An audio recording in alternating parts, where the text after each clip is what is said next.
of housekeeping and introductions from me. Firstly, I'm Chloe Normington. I work as strategic partnership lead. Doesn't work well with my list for the new models of care team. So today we're joined with Matt Grindle, who's our client service manager at our Gloucester service, and we're going to do a presentation around social prescribing and mental health in the community. We've got audio, or is it just me? Oops, sorry. Is there a problem with audio, or is it just me? Or otherwise, I'll log in and out again. Can everybody else hear okay? Yep. Yeah, I think it's just you. Sorry. Thanks for letting us know, So in case it was. I'll log in and out again then. Okay, no problem. So just to let you know that it is a recorded session as well. So we share the event follow-up to commissioners that haven't joined this session. And today we want it to be as engaged as possible. So if you do have any questions, we've left quite a lot of time at the end to ask those questions. So please feel free to jot any notes down and ask us at the end of the session. So as I mentioned, Matt's going to do a presentation on his service in Gloucester, and then I have a few points at the end regarding our Durham community mental health model. So hopefully you find it a really useful session. Just to touch lightly as well on home group. So for those of you who are not aware of who we are a national housing organisation who deliver care, support and housing within communities on a national scale. So our kind of main ambition and goal is to support customers with enhanced recovery methods such as psychologically informed environments, and that's kind of our main ambition at the moment. Lots of information will be sent regarding home group as a general within our follow-up, and we don't have much time today with the agenda that we have to go through lots of details. So I'll make sure I send a link to that about what we do elsewhere. But as I mentioned, today you're hearing about our Durham and Gloucester models. So I'll share my screen now for Matt. And Matt, are you okay to take over on your presentation? Yeah. Okay, can everybody see that? Yep. Yes. Excellent. Yes. Thank you. Yes. So yeah, I'm struggling seeing anybody else who's sharing my screen at the moment. So please do feel free. I'll keep on loud. And I may need some help admitting if anybody's available to do that, because I can't actually see anything on my screen now. So yeah, please feel free to jump in if you do have any questions with anything. Okay, yeah, so morning everyone. My name's Matt. I am the client service manager for our Gloucester Community Wellbeing team. I've been part of social prescribing for 4 years now, and it's something I'm extremely passionate about. And some of the results that we've seen from people's journeys have been remarkable. I've been a social prescriber, link worker in doctor surgeries, and most recently a social prescriber within Gloucester Royal with our high intensity use patients. So just to touch about social prescribing, the slides will be out. So after this, I'm just going to talk about what social prescribing means to me and what I think it is. So personally, I feel like social prescribing is something where we give either clients, patients, customers time to speak.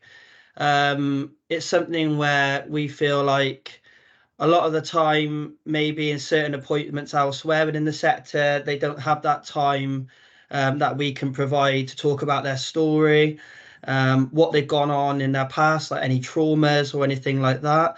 And we're away from the medicalized side of things, such as medication and stuff like that. So we're based more with social prescribing with other support needs such as loneliness, isolation, housing, finances.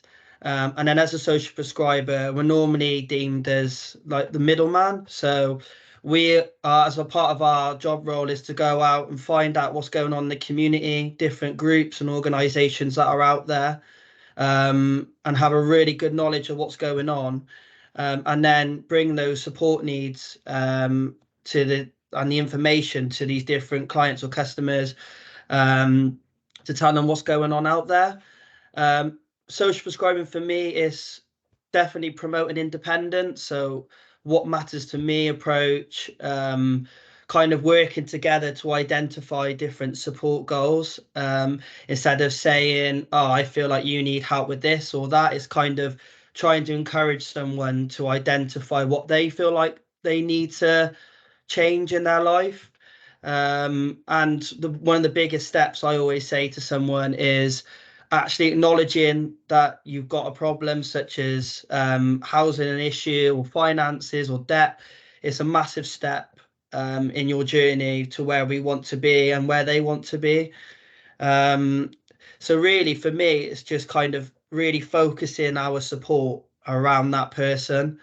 So it's kind of just that, really. It's a social prescriber, and I feel like it's absolutely great. And if I'm honest, I couldn't see myself working in another kind of job role, because I think it's brilliant for what we've seen over the last 4 years for certain people. Moving on to our ambition. So as our ambition as the community wellbeing service, it's a lot of, again, trying to identify what someone's supports are. So first time we get to meet someone, we either do it over the phone or we get a referral in, and then we kind of sit down with that person and we kind of say, okay, so what matters to you at the moment? What's really getting you down at the minute, or what's on your mind constantly? And then from there, then we kind of encourage them to access different things within the community or groups and organisations such as Citizens Advice, for example, if it's finances. And as a social prescriber, we have the luxury of sometimes having that handheld approach where for the first couple of times or first time we can go with that person to a group or to an organisation, and so they have a familiar face there for them. And then it's really kind of been on that journey with them. So within our service, we support people for up to 12 weeks. But we do know that, sometimes the support can go past the 12 weeks if they're waiting for grants. We know there's sometimes long waiting lists. So we're always there to have that extra support for them. And also, as part of our job role, we want to support these organisations and community service that are out there. Because we're so fortunate in Gloucester, there are so many different groups. We don't actually have to go out and physically start our own group because there are so many out there. So it's going there and supporting these groups, making sure if there's anything they want from us and vice versa, because at the end of the day, we're all in this job for the same reason. We all want to help people. So really, from there, we are making those links, not with just patients and clients, but with also different sectors and community groups, like link workers in the surgery, for example. Our service and the link workers, we are separate. So we want to have that strong bond because we want to learn off each other and have different knowledge from one another. So one of our ambitions, again, is to build up different skills within the community. Moving on to our service. So our service is commissioned 1/3 local authorities, so the Gloucester Council, and 2/3 by Intercounty Care Board. So we have a luxury of answering to multiple people and having inputs from multiple people as well. Our staff are called community wellbeing agents, but we are social prescribers. And like I said, one of their main job is to have a certain patch within Gloucester and know constantly what's going on. Go into groups, seeing if those groups will be appropriate for certain clients or patients, and really making sure that they have knowledge of that group. So we're not sending people just anywhere and everywhere and hoping for the best, because at the end of the day, if we went to a group and we didn't enjoy it, we probably wouldn't go again. So And then moving on then, so when we get a referral, so we can have referrals from any different way. So we can get self-referrals, friends and neighbours can refer, health professionals, kind of you name it, anyone can refer into our service. And then we have a duty of 72 hours to make initial contact to someone to say, yeah, we've received your referral, and we have now triaged it, and one of our community wellbeing agents now will be getting in touch with you within the next 2 hours to make another assessment.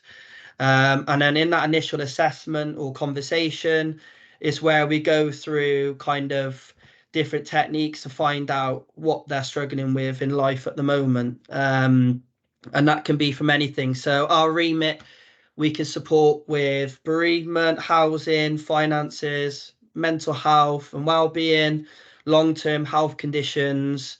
And then we have a lovely box called Other as well. So anything can be put into there for what they want. So like befriending or anything like that. And then we kind of go out then and help them with those different scenarios and support needs. Our social prescribers are hybrid workers, but we do have a general office as well. So working from home, but then we have the duty of a lot of community capacity building where our social prescribers will go and work in cafes or libraries or community centres, or even sometimes churches, as like little drop-ins, or they just sit and work in a cafe in the morning, and if people come in and out, or a library, then they're always there.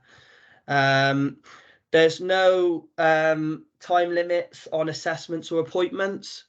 So our assessments or appointments with clients or patients can last any time that we feel as necessary, because we do know that sometimes we are the first contact someone's had the chance to open up about. So kind of when we open those gates, a lot of stuff can come flooding out, like trauma, or a lot of quotes that we've had in the past is, where have you been for the last 4 years? And so we know that there's no time limit. So sometimes it can last an hour, hour and a half, half an hour, it all varies. And then we have a luxury with home group where we have access to our home group fund, which is done by fundraising. So we have access then to potential white goods, carpets, armchairs, kind of food vouchers. So a £60 food voucher to Asda. So we have a range of things within our home group funds that we can access. Moving on. So this is the number of people that we've supported since 2019, and how many of those patients or clients have been assessed within 72 hours. Obviously, some have waited longer, so that would be either not being able to reach people. So sometimes we send out letters, especially clients or patients who are struggling with their finances tend to not answer to random phone numbers, due to that worry of it could be someone chasing them up about their debt. So we do know sometimes we have to send out letters, or pop something through the post just to say, we're trying to reach you. This is what our service is all about. If you would like to access our service, then here's a contact number. Moving on. So this is the different support needs that we can provide to someone. So a lot of face-to-face or over the phone.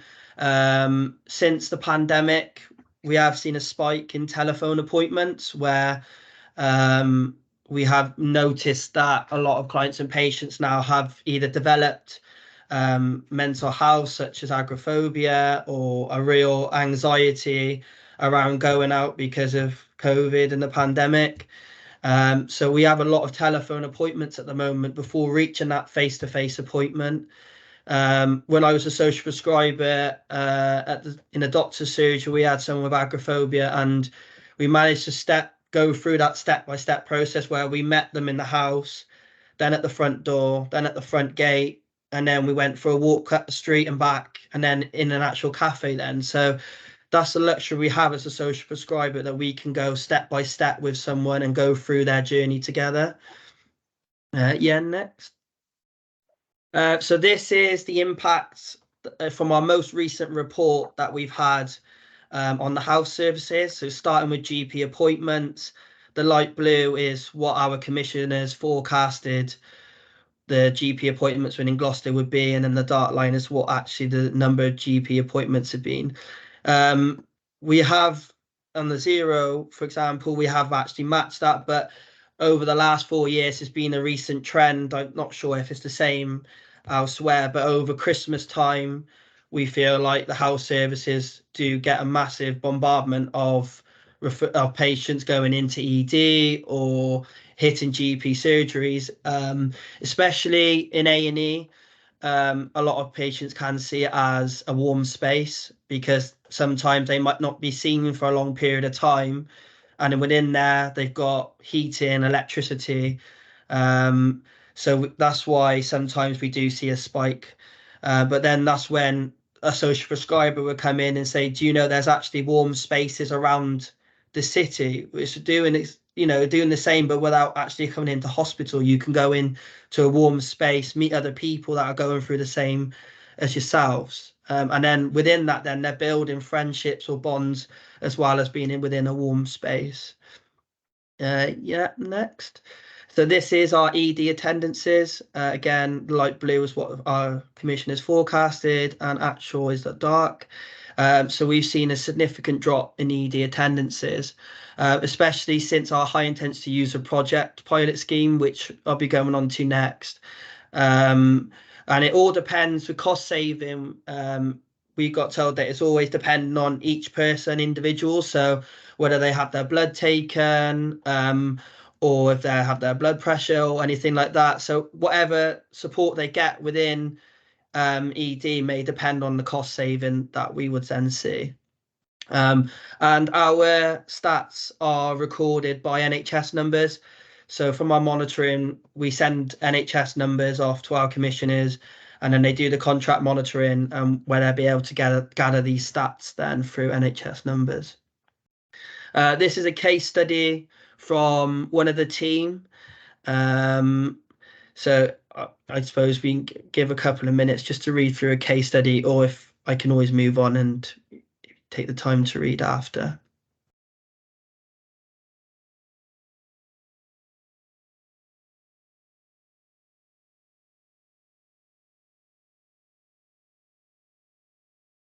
We'll ensure the presentation's forwarded as well, Matt. So Okay, everybody yeah, can have that in there.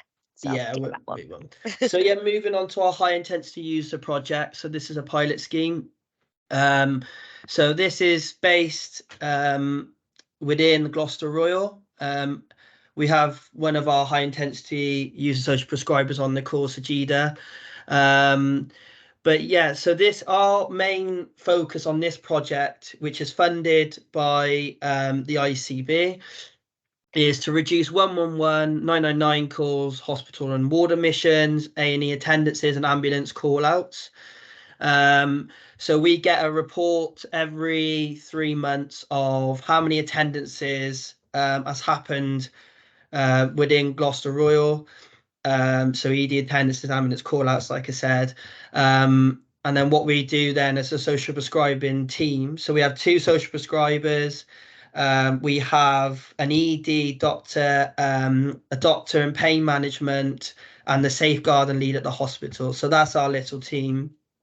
And the aim of the project is to capture these patients at the relapse stage. So because these kind of patients have been accessing these different health services and going to ED a lot, it's a bit of a cycle. So they'll be fine, they'll go to ED, they'll be fine, and then as it comes back around, something will impact their life, and their first thought is to go straight back to ED and sit in A&E and see someone because they know that their support's there, or ring an ambulance because they know that there's a duty of care there for the ambulance to go and see them. So that's when the social prescriber steps in then.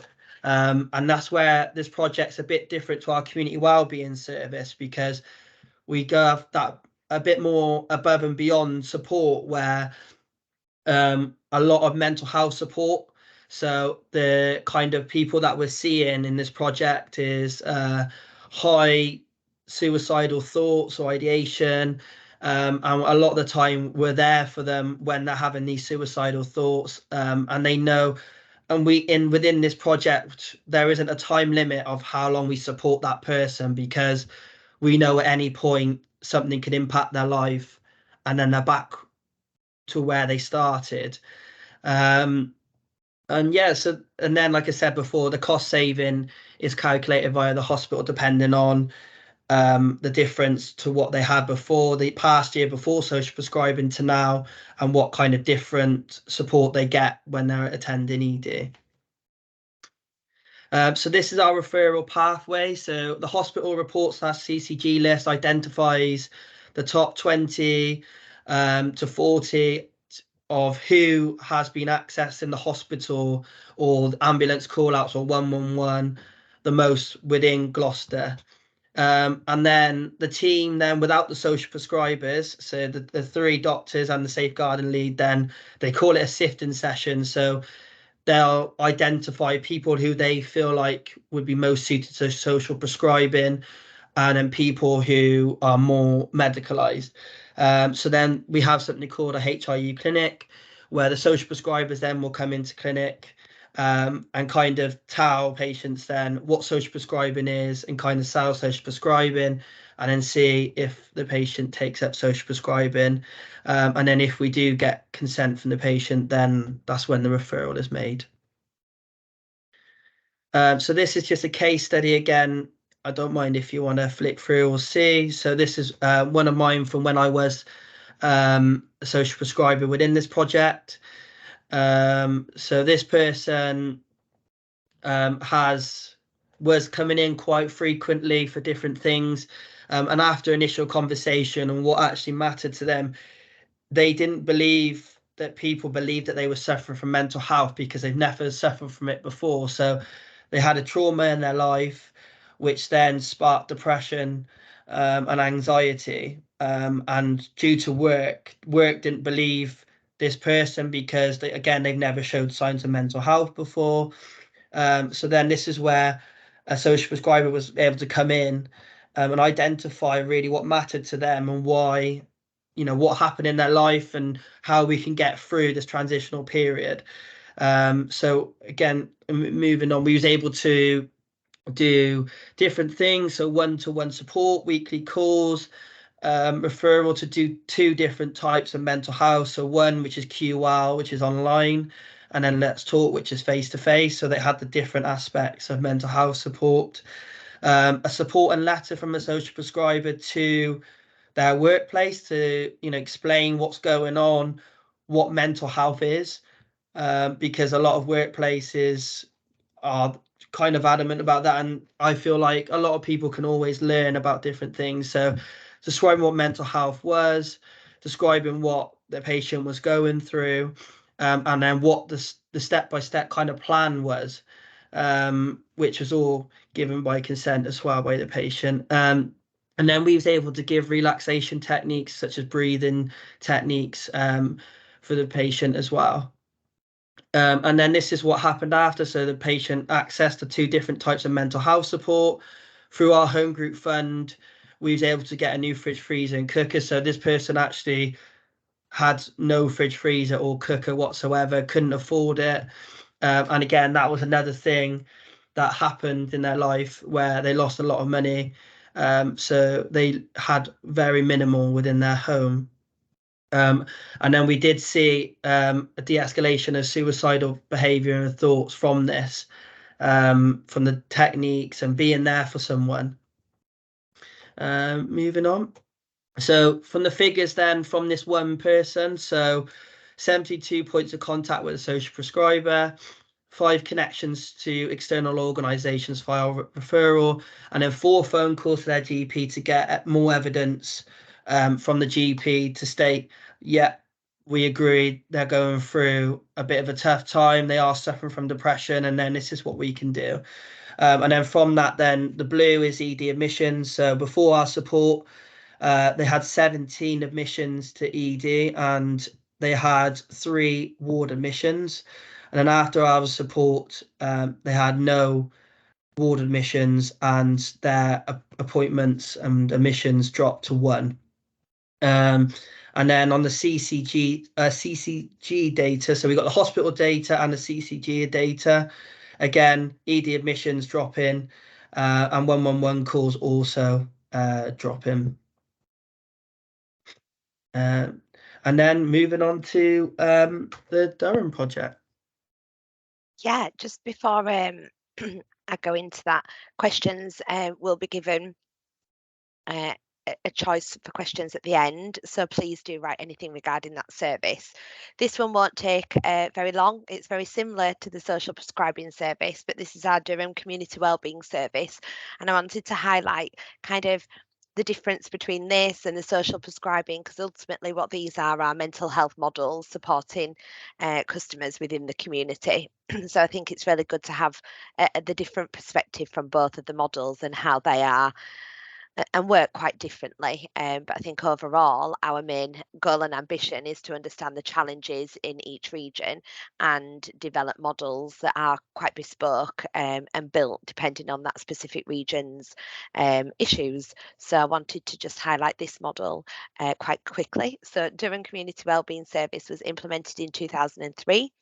Referrals to the service can be made by GPs, other healthcare professionals, a self-referral, or friends and family can actually refer somebody they feel is at need.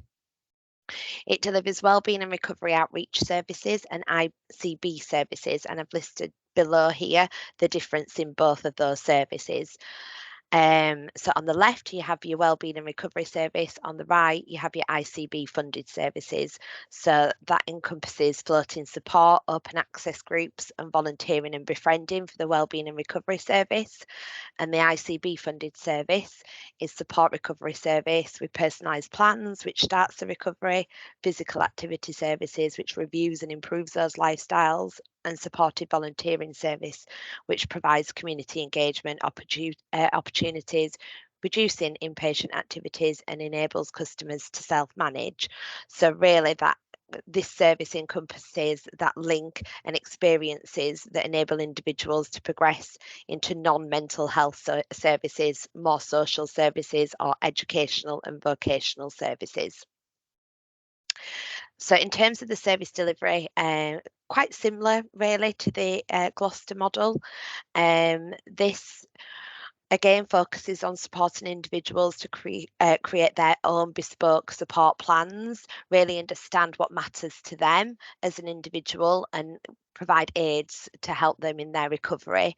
So areas of the support can include, but is not limited to, the kind of below list. And accessing health services and screenings, the psychological therapies, engaging with the local community and support networks. But what is slightly different to the Gloucester model is our home achievement programme. So that's an accredited vocational module session. So within that we have various models of training and educational tools. So it could be regarding budget planning, managing their own tenancies, and there are some local authorities we work in collaboration with where customers actually undergo these modules, which then makes them higher on the waiting list for their own home, and can kind of provide proof that those customers, since the deterioration within mental health or physical needs, have since learned and progressed their understanding of certain modules. So that is something that we really do offer within that Durham model that is different to the Gloucester. There's no set time frame for how long support is provided to customers. It's determined by an individual's journey of recovery and their ability to self-manage their conditions. So just some outcomes regarding that service on here. So quite again, an in-depth list of them. These figures are all held within house. So we use WebWEMS, which is the Warwick and Edinburgh management scale. So to pick out some of these, currently volunteering with home group or other organisations is obviously a key outcome for that individual. Made new friends within the group, found employment, started or completed education courses or training, and most importantly, 96.77% of customers feel that the group have met their needs. And then going into the one-to-one befriending and volunteering service, so far 21 customers have been supported to gain independence and actually signed off the service. Customers were supported to complete 153 goals. These included things such as avoiding isolation, managing medication, independent living skills, accessing mental health services.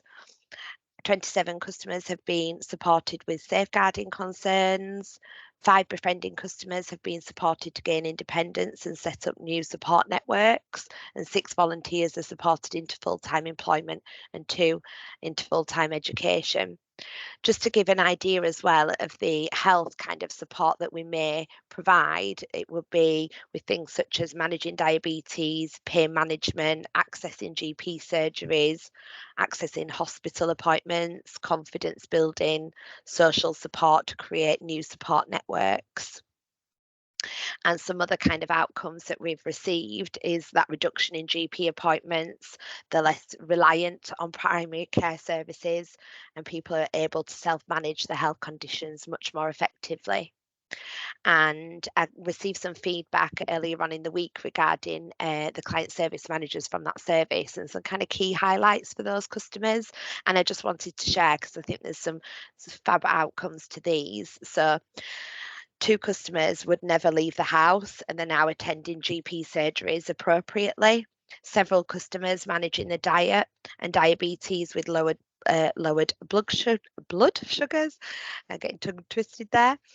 Customers with alcohol issues are now training to become a nurse. She's actually currently in the 2nd year of university in self-managing conditions and has recently passed her driving licence. And overall, the service has had a 39% improvement in wellbeing and a 44% improvement in the quality of life for those customers and individuals. Just from a commissioner kind of outcome perspective, and some feedback that we've received from those commissioners has been it's providing cost-effective care. There's a simple referral system in place. It's collaborative. It's quicker for the customers to access support with waiting lists on healthcare services at the moment. There's better signposting options for GPs. There's reduced NHS appointments. It's freeing up resources for other needs and increased employment, which has reduced welfare claims. So that's it in terms of the presentation. There's some quotes on here and we're opening up for any questions.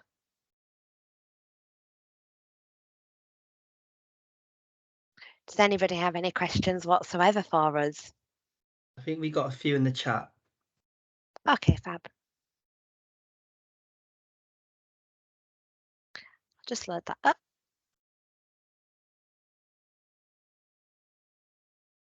Oh gosh, quite a few in there. So I'll just catch up on these. Sorry, I couldn't see anything during the presentation. So yeah, I'll just catch up on them now. Shall I answer the first one from Mary? Yeah, sorry, I'm at the top. I don't know if Anita's are your homes classed as care homes or supported living? I don't know if these were answered. The top one on mine is from Mary. Is this just Gloucester City or does it take in rural areas? Oh, sorry. Yeah, within Gloucestershire, so we've got different providers. So we have a provider for the Forest of Dean, a provider for Cheltenham, the Cotswolds, and then our provider home group is just within Gloucester City. And yeah, we find support groups for a range of different things. So like you said, garden, anything you could think of. Our social prescribers, one of their main roles is to go out and actually know what's going on in the community. So if there's a gardening group, if there's a chess club, knit and natter groups, coffee mornings, we all have different patches within Gloucester City. So, and that's all separated by PCN. So inner city, outer city, north and south. So yeah, one of our main roles is to go out and actually find out what's going on in our patch. The next one. Yeah, you have a good one from Anita, who also at the very start asked about the care homes or supported living, and it is supported living, Anita. We do have community wellbeing, which are extra care schemes which support over 55s, but are not a care home setting. So our kind of goal there is for over 55s to live independent with any support needs that they have. But yeah, ultimately we have supported living schemes. And then Anita also asked Matt, I don't know if you can see, the ambulance service have high service user teams? Yeah. Yeah. What do your team link up with the ambulance teams to share? Yeah, so we have a regular MDT meeting. So either one-to-one, we have monthly ones where we have different people coming in. So we at the end we have meetings with our commissioners, ambulance services can come into that and have a bit of a chat and say we're having a bit of an influx with such and such. But our safeguarding lead at the hospital within that project, she's not part of home group but actually hired by the hospital. She's in there all the time, so any updates they'll go to her and then she'll ring either myself or one of our social prescribers to say one of the ambulance team needs to meet up with you or have a bit of a chat with you about so and so, because we've had 4 call outs in the last week. What can we do about this? And when we go there, really it's because they're lonely. Is there a chance you can go to a home visit, or can you go and visit, do a community visit and stuff like that? So we have regular MDTs, and we like to form like little bubbles, I call it, within our service. So for each kind of patient we form like a little team or bubble around that person to support them. And currently, and in terms of supporting residents as well, it sometimes it depends. We have met up in the past with different nursing homes and care homes to discuss certain things, and we can go in and say to them what's going on in their area, and there is different transport activities within Gloucester. So we have a service called Community Connections that we get in touch with. So it's a different kind of transport. So if they have limited mobility, they can go into the specialised minibus and stuff like that and go to these different groups. I think I have one from Lisa as well. What's the route into becoming a social prescriber? We have had, so it's a bit different. So sometimes with us, we've had job posts that have gone out. But we've also got a social prescriber within our team at the moment who actually came through as a client to our service. Through home group then we was able to then offer them an apprenticeship, and then from that apprenticeship then they stepped up into being a social prescriber within our team, and now from that and from how far they've become, of how they've come and how good of a job they're doing, our commissioners now have set up an opportunity with NHS England for that social prescriber to talk about their story to inspire young people in Gloucester. And that fits in nicely. Sorry, jumping around these questions a little bit, but Leslie has just asked what qualifications or professional groups do our social prescribers belong to? Do they have any mental health or counselling background?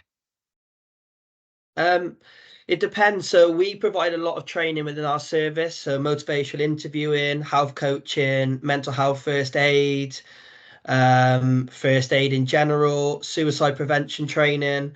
So not necessarily.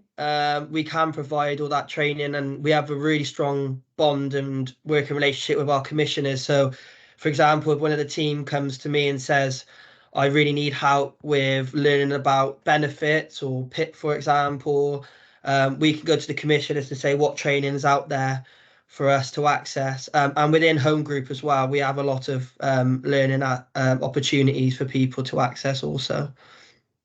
Yeah, and we have a scheme which is grow your own. So yeah, from an apprenticeship scheme right the way through to to kind of the role that Matt's in, that is offered throughout the organisation with certain mandatory modules within training.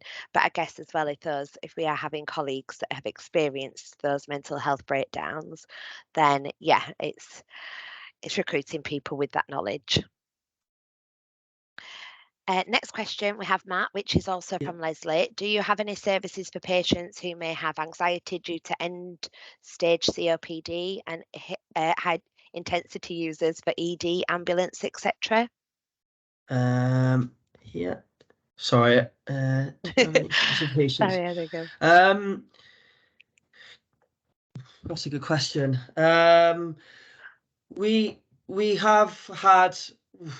We haven't really had an example of end stage. For our kind of patients that we see, that would probably sit more with the rest of the team before the social prescribers was to see it.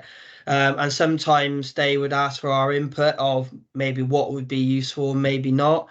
But like in Gloucester, we do have, again, different groups, or there's different mental health services depending on what they're looking for. But again, what we'd probably do with that is kind of ask around first and see if there's anyone who these mental health services, would they be happy to take that on, if that was to make sense. If not, if that's not kind of answering what you're asking, I can always get back to you.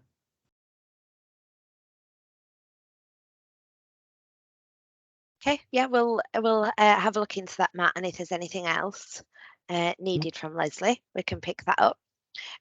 Lucy just quickly asked, do services offer support for children and young people, or is it adult based? The Durham model is 16 plus. Yeah. I don't know if that's the same for Gloucester. Yeah, that's the same with us for both projects. We do have a service in Birmingham, which is a Birmingham carers service.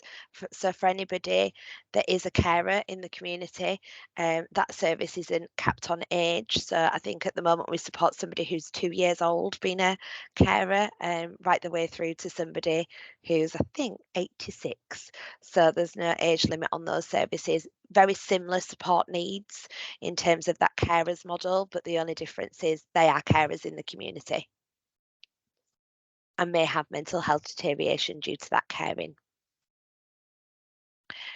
Referrals, Emma, into the Durham Community Wellbeing Service are self-referred, GP referrers, or friends and family can refer into the service, or anybody who kind of goes to the property, potentially police, and feel that there's a need to refer into that service can complete a referral. That's reviewed and the customer is contacted. And then there are a couple of other questions on here. We have Ashwini, who would like to ask a general question. I don't know if you can see that one, Matt. Yeah, I'm just having a quick read now.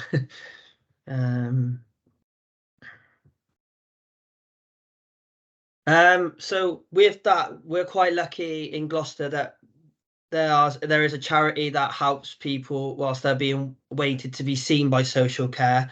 And then if the waiting list goes past, I think if you wait in past 6 months, then they can start to step in and ask why and kind of go the legal route. But for us, we'd be happy to take on that kind of call and referral just to see what else is going on, if there's anything we can do in the meantime. For example, for a home group fund, is there anything that we can provide to make their home, more comfortable whilst they're waiting to, again, prevent these falls? Is there a specialist armchair that we can get for our home group fund? Is there any kind of like changing flooring from carpet to hard flooring? And then is there someone they would like to talk to? So again, in a roundabout way, are they falling frequently because they're lonely and they know if they have a call out, then someone's going to come and sit with them and see them? And if with us being there and going to their home and having that input of visiting them, seeing them and getting other services involved, would that then decrease the amount of falls also, kind of thing? So there's different inputs that we can do whilst they're actually waiting for social care for the professionals to step in with that kind of side of things. And then we can also then chase up adult social care to say again, before we get the other groups involved with the 6 month, kind of where's the referral at, kind of, so we know what's going on, and we can do that chasing up for someone instead of that person doing it themselves and causing more stress on themselves. Right, thank you. And Matt, I think that pretty much answers Anita's question regarding the residents in supported living homes of mobility issues. Are they expected to pay for mobility aids and lifting equipment? See that one? Yeah. If I'm honest, I'm not sure with that one. Sorry. I would say very similar, Anita, that if it is one of the home group services and schemes, we would look at the home group fund, any grants that are available for that setup. But we appreciate that those high volume of calls can come from those 999 trips and falls. So yeah, we would explore all options internally in terms of funding any equipment that is needed. And a lot of the time when we are budgeting for the services, it is taken into account the additional equipment which is needed, especially considering the extra care services that we have for over 55s and the adaptations that may be needed in each unit.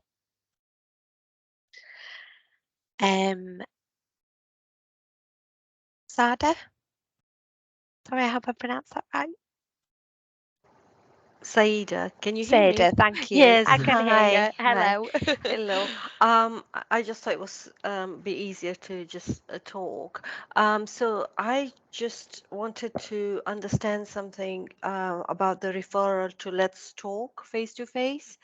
And one of the challenges that I'm facing with the mental health team is the referrals are always first initially on the phone, and the patients with mental health have so much anxiety, most of them will refuse that. How do you overcome that? How does that?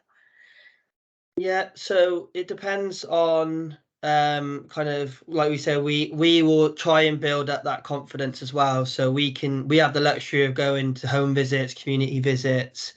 And we, at one point, our waiting list in Gloucester for Let's Talk was 6 months. But we have other providers and organisations in Gloucester, such as the Independence Trust, which also provide one-to-one support face-to-face as well.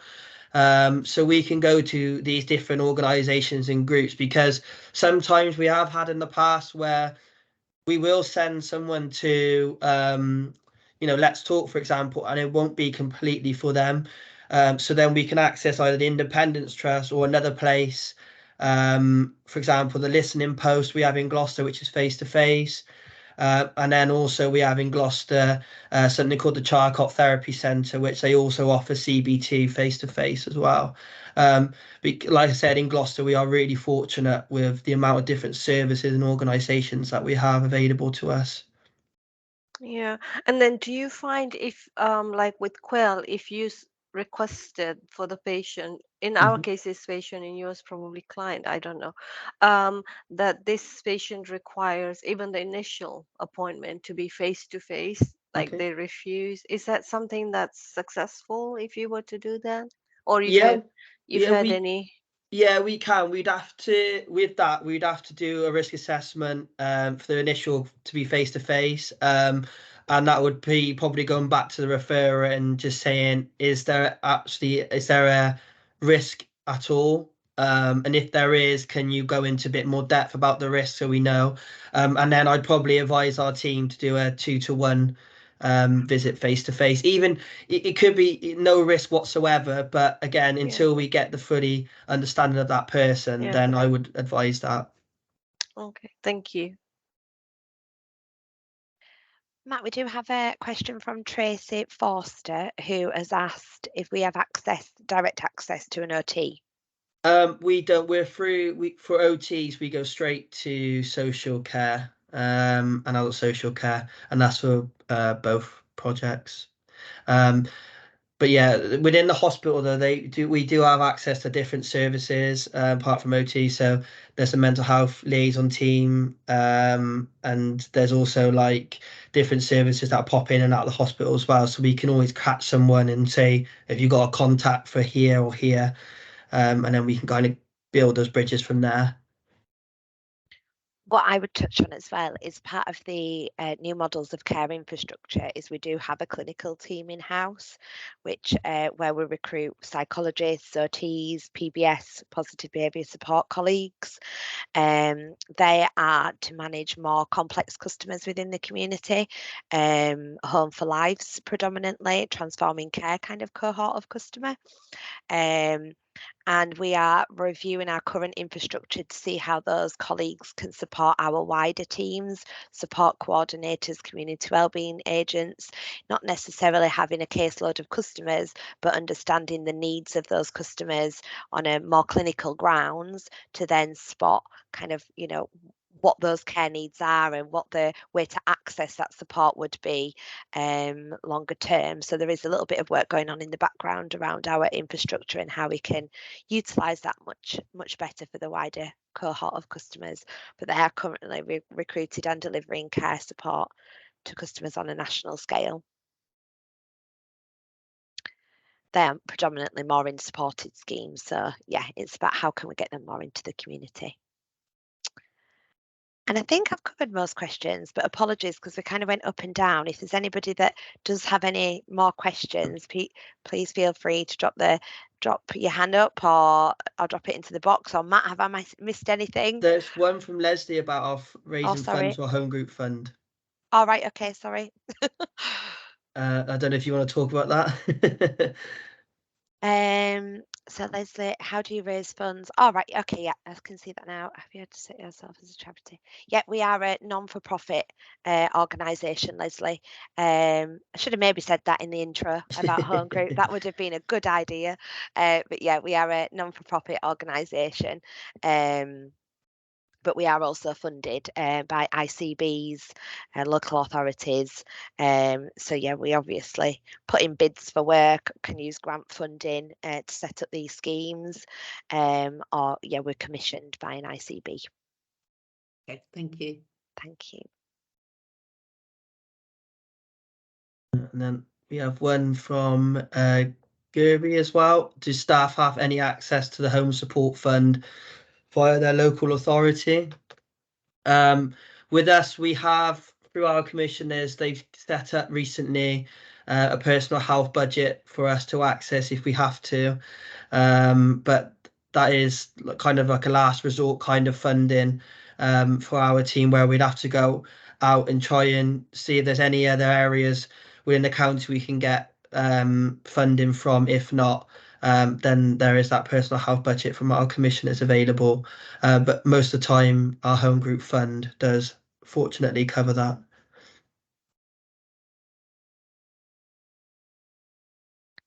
Are there any other questions by anybody before we close off today? Found that a really useful session, and as Matt said at the start, we'll share the slides and I'll drop in some links as well regarding more information within our website regarding our organisation as a whole and our service models that we do operate, which I think you'll find useful. There's also a few of these events that have been hosted in the past, which have been recorded and are available on YouTube. They're around our homeless services, complex care customers, supported living schemes. So any of that you may find useful, I'll drop in the link for that as well. And we do host these sessions on a monthly basis around various different service models and requests from commissioners. So I'll ensure that you receive the invitations for them as well moving forward. And any other questions that you have, I've dropped in the presentation our contact details and email address, so please feel free, and if there's anything specific for Matt, I'll ensure Matt gets hold of that and makes contact with you. I know Leslie said that it'd be great to have a discussion with Matt afterwards and just get some information regarding their service. So I'll make sure that Matt gets your information, Leslie, as well on that. Oh, yeah, and Matt's dropped his email in. I put my email in the chat, so if anyone wants to have a chat with me one-to-one, let me know. I have had history of, I've set up for social prescribing clinics in 4 different GP practices. So if you want to have a chat about anything or help with anything, just give me an email. Can we have your email address, Matthew? If it's Yeah, okay. You drop that in the chat. Oh, have you? Yeah. Yeah. Sorry, I missed that. It's Oh, yeah, okay. yeah, I got it. Yeah, thank you. It was very informative. Oh, fabulous. Thank Thank you. you. Thank you. Yeah. And any questions that anybody thinks of after, please do feel free to drop us a line on that. Thank you so much, everyone.